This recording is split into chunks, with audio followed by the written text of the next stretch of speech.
Good evening বন্ধুরা, তোমরা সবাই কেমন আছো? আজকে আমি নতুন একটা দারুণ রেসিপি নিয়ে তোমাদের কাছে চলে এলাম।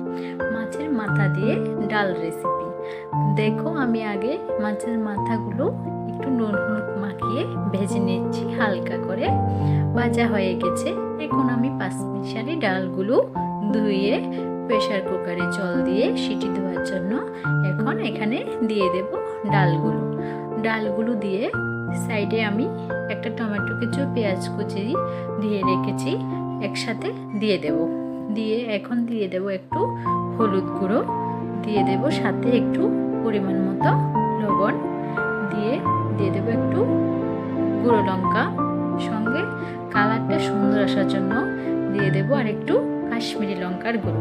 তোমরা না চাইলে দিতেই পারো, এটা আমার কালারটা সুন্দর আসার জন্য দিয়েছি আমি।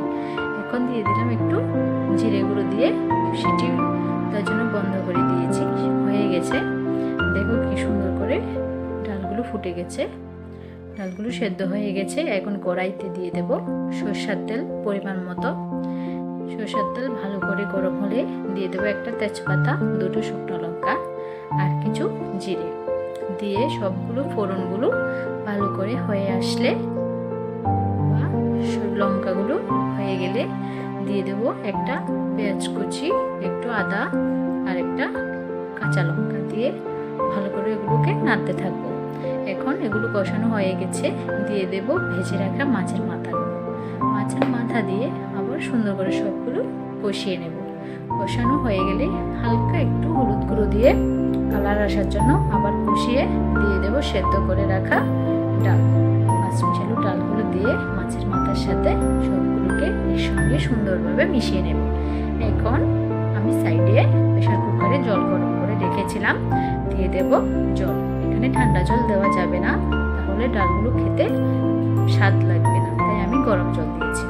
দেখো বন্ধুরা, কালারটা কি সুন্দর এসেছে। তোমরা একদিন এভাবে রান্না করবে, কালারটা দারুণ এসেছে, খেতেও দারুণই লেগেছিল। এখন উপর থেকে আমি দিয়ে দেব শুধু একটু গরম মশলা গুঁড়ো। তোমরা চাইলে একটু ঘিও দিতে পারো, আমি ঘি দিইনি, আমার ঘরে স্টকে ছিল না, তাই কালারটা দারুণ এসেছে, খেতেও খুবই স্বাদ ছিল।